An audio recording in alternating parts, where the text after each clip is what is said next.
গায়েবী রিজিক পাওয়ার জন্য এশারের নামাজের পরে একটি দোয়া নিয়মিত পাঠ করবেন।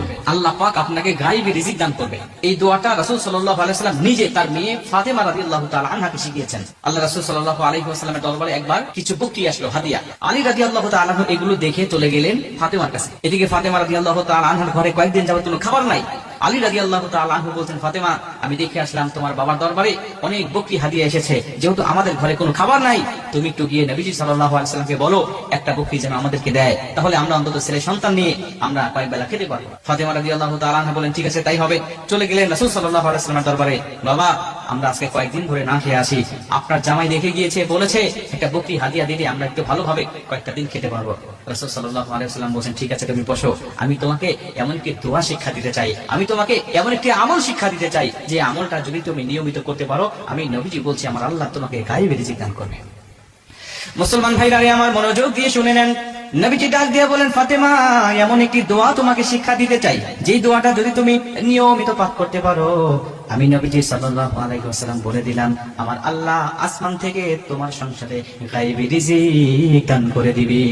ফাতেমা তুমি বলো, এখন তুমি বকরি নিবে নাকি এই দোয়াটা তুমি আমার কাছ থেকে শিখবে? ফাতেমা রাদিয়াল্লাহু তাআলা আনহা ডাক দিয়ে বলেন, বাবা ঠিক আছে, তাহলে আমি বকরি আপনার দরবার থেকে চাই না, কারণ একটা বকরি দিলে হয়তো বা একদিন দুই দিন আমরা খেতে পারবো, কিন্তু পরবর্তীতে আমরা কি খাবো বাবা?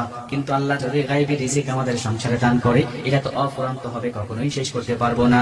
বাবা বকরি আপনার দরবার থেকে নিতে চাই না, ওই দোয়াটা শিক্ষা দেন, আমরা নিয়মিত আমল করে আল্লাহর গায়েবী রিজিকের অধিকারী হয়ে যাব। ওই দোয়াটা শিক্ষা দেন, বকরি দরকার হবে না, বকরি এখন লাগবে না, দোয়াটা শিক্ষা দেন, এটা নিয়ে চলে যাই। আপনার জামাই অপেক্ষারত অবস্থায় আছে, দোয়াটা তাকেও আমি শিখাবো, আমরা স্বামী স্ত্রী দুজনে মিলে আমল করে আল্লাহ দরবার থেকে আমরা রিজিক নিয়ে আসবো। ফাতেমা রাদিয়াল্লাহু তাআলা আনহাকে নবীজি ডাক দিয়ে বলেন, ফাতেমা শোনো, দোয়াটা হলো আল্লাহুম্মা ইয়া আউওয়ালাল আউওয়ালিন ইয়া আখিরাল আখিরিন ইয়া যাল কুওয়াতিল মাতিন ইয়া রাহিমাল মাসাকিন ইয়া আরহামার রাহিমিন। এই দোয়াটা তোমরা নিয়মিত পাঠ করবা।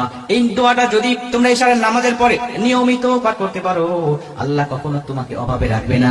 সামান্য কাঁচামরিচ পেঁয়াজের জন্য হলেও মানুষের দরবারে তোমাকে ধন্না দিতে হবে না, তোমাকে মানুষের দরবারে ধন্না দিতে হবে না, আল্লাহ তোমাকে স্বয়ং সম্পূর্ণ করে দিবে।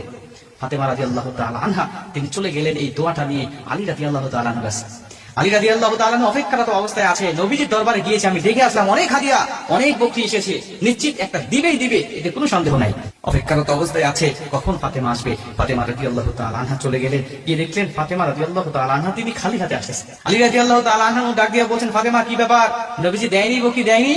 তিনি বলছেন, বকরি দেয়নি, কিন্তু বকরির থেকে আমার নবীজি আমার পিতা অনেক ভালো কিছু আমাদেরকে দিয়ে দিয়েছে। স্বামী আমার, বকরি দিলে তো আমরা খেয়ে দু একদিন